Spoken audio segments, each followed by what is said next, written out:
Hey guys, welcome back to another video. Alright, so I was going to do an Adam Warlock video, but then when I was working on that on Monday, the Deadpool images dropped, so I had to put that to the side. But with them putting out the new images of Cable, I'm thinking, yeah, we need to do some Cable videos. And I didn't want to do one just explaining his powers and how they work, because to be honest, your search engine either already is or will be flooded with those exact type of videos. So I figured why not do a video that nobody's done yet, or at least I think nobody's done yet, and show you by example some of the things that he's capable of. So that way you still learn more about his abilities, and you get questions answered like what would happen if he went up against the Hulk. And we have been doing quite a few Hulk videos, so I figured Hulk, Cable, why not? Alright, so what we pick up with Cable right here, he's pretty banged up. And that was from an encounter he had with Post in another issue, who pretty much owes Cable his life, because he's a mutant that was being experimented on and Cable ended up rescuing. So Cable had to give him some of his blood to keep him alive at the risk of passing him the techno-organic virus. But he was about to die, so he took that chance. And he used his telekinesis to keep the dude's heart beating, until they were able to get him to a place where he can get medical attention. Soon after that, he took him to meet Charles Xavier. And really, this is all happening around the beginning of an introduction to a character named Onslaught. Now, we really haven't covered him before, but we can if you just let me know in the comments. But when Charles and Magneto pretty much created Onslaught, he used Post to go up against Cable. So that takes me to another one of Cable's abilities and how he uses it. So with his main powers being telepathic and having telekinesis, he uses that telepathic side often to tell when somebody's trying to creep up on him. Which is why, like here, when he grabs the top part of his bike, which is actually a gun, it's because he knows the Hulk is on his way. So while the Hulk is coming, he's trying to get a gun ready so he can defend himself by the time he gets there. And I can't emphasize how much that really depicts how much power he has and the mental discipline that Cable has at the same time. Because imagine constantly using telekinesis like your mind telling your hand to pick up something. And he's constantly using that to keep the techno-organic virus from taking over the cells in his body. So with the analogy of using telekinesis as in us using our mind to tell our hand to do something, Cable essentially has to be ambidextrous with his gifts. So he can one, hold himself together, then on the other hand, survey his surroundings and or move other objects with his mind if need be. But it also contributes to the fact why he has a lot of weapons and guns, because if he can fully focus on his power, more than half of the weapons and tech that he carries he wouldn't really need. And with his clone Strife, I feel like that character was really created just to show us what all he's capable of, without the hindrance of the virus he's fighting every day. Alright, so back to Baltimore where he's confronted by Hulk. So now he tries to get into his mind to kind of calm him down and communicate with him. And just as a heads up, anytime you guys are going back and reading these issues, like when you see the round circle coming from the bubble, that's the telepath talking to somebody.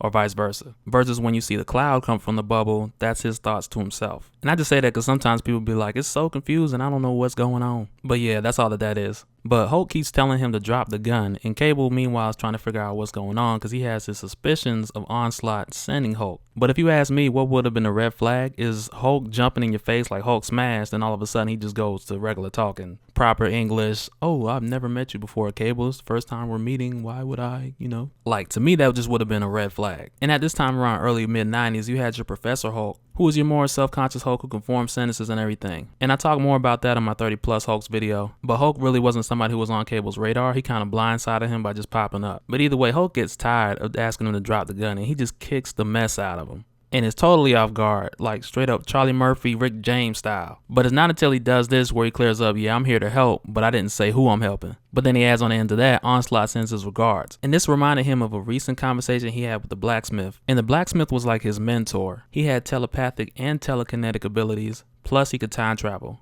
And I mean time travel like on his own. He didn't need that technology that was available in the future. And I want to say he can only do like short jumps. I don't really remember like that. But he did follow Cable back in time. I just don't remember him taking those huge leaps like your Trevor Fitzroy or somebody like that. But it's been a minute. I have to go back and do a refresher on him. But either way, Cable is reminded of Blacksmith making mention of Cable having power that he's not tapped into yet. And he's also feared that if Cable were to use that power, he would become unstable. And when he remembers that, he tries to reach through the banner and tell him that they're both very much alike. Meaning that they're both having a constant battle to maintain control, like constantly, continuously, and around the clock. So when Cable does this crazy like telekinesis slam, putting Hulk into the ground, he just wants to take him down for a minute to get a chance to get him to calm down. And he's trying to tell him more or less, Banner, I need your help doing this. I'm fighting off this virus myself. You got somebody else in your mind that's trying to block me out. And he's like, Banner, come on, fight back. Don't be a victim. And it calmed him down a little bit, but it really just brought Joe Fixit to the surface, who's like, hey, I got a job to do. This is only business. I got a task to do, and I'm gonna execute that task. And Cable's completely shocked. Of course, he's heard of the Hulk before, but this is the first time meeting the Hulk. And with him meeting the Hulk for the first time, it's like he's encountering 3 different Hulks. And it's taking a lot out of him, telepathically dealing with so many minds, and his telekinesis bombarded by that much strength. It's like while they're fighting, you can see the virus advance rapidly. So when Joe Fixit drops a diner on him, that's pretty much it right there. Like he taps out. And it's like the words that come out from underneath is like, bruh, now I'm playing, but Cable's done here. Like in fact, the only 2 things that spared his life was his powers creating somewhat of a shield for him, and Storm showing up because of all the commotion. And it's not until she lifts the diner up that she realizes that it's Cable that's stuck underneath there. And when she sees him under there, she immediately recognizes him, and she notices that he's not breathing. He's like completely lifeless, just laying there. And while he's laying there, she can literally see the virus spreading and infecting the rest of his body. So she knows she has to act quick while enough of him is still organic and can resuscitate. So she gives him mouth to mouth and uses her power of lightning like a defibrillator to jumpstart his heart back. And fortunately enough for him, it worked. So she tries to catch him up about Xavier being Onslaught, but they really don't have a whole lot of time because the Hulk she whisked away is coming right back. But most of what she was about to tell him, he was already current with the whole situation with Onslaught. But what happens next is kind of another example of Cable's abilities, because while Hulk is charging at him, he tells Storm to completely free her mind up so he can take control of her. And when he does this, he uses her to send a lightning shock to his brain, which really he just uses to stun him so he can hit him with a telepathic knockout. But when he does this, it only pushes Joe Fixit back, which leaves a window for any Hulk to come to the surface. And unfortunately, the one that does is Savage Hulk. And at this point in time back in the 90s, like this is your strongest Hulk that will come up. This is well before your World Breaker Hulk, but the same principle applies with this one, that the madder he gets, the stronger he gets. And when Savage Hulk comes to the surface, man,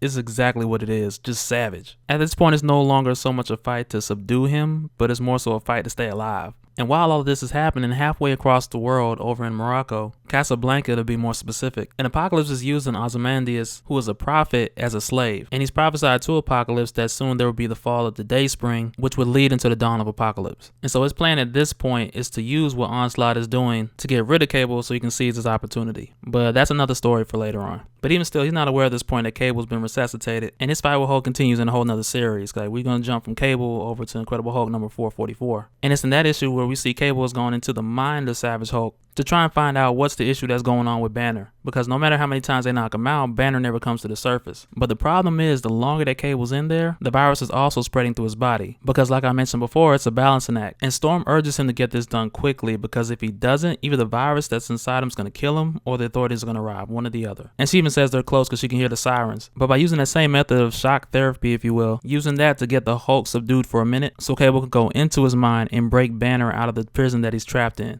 And that's pretty much how they got Banner out of there and out of Onslaught's control. And when he came back to his consciousness, he's back to his Professor Hulk, very coherent, forming full sentences and all that. But that's pretty much how it went down. And it's like right after this where the X-Men, the Avengers, everybody go up against Onslaught, and Professor Hulk tells Jean Grey to turn Banner completely off so he can go full savage mode against Onslaught. And that's a story that more people are familiar with. But with that being said, that's why I also like doing spills like this where you get Cable versus Hulk, where even though it's not one of your more popular issues, it's still a good story as a reference to the character to show you what he's dealing with and what he's capable of. But that'll do it for this one, guys. Holla at me in the comments, you know I holla back. Also check out my Josh Brolin Cable first look video where I review the images that just came out and speak a little bit on what I hope to see, not just in Deadpool 2, but also in the Fox Marvel Cinematic Universe. Also, if you enjoyed the video, don't forget to smash that like button. We'll do it again next time. Alright, later.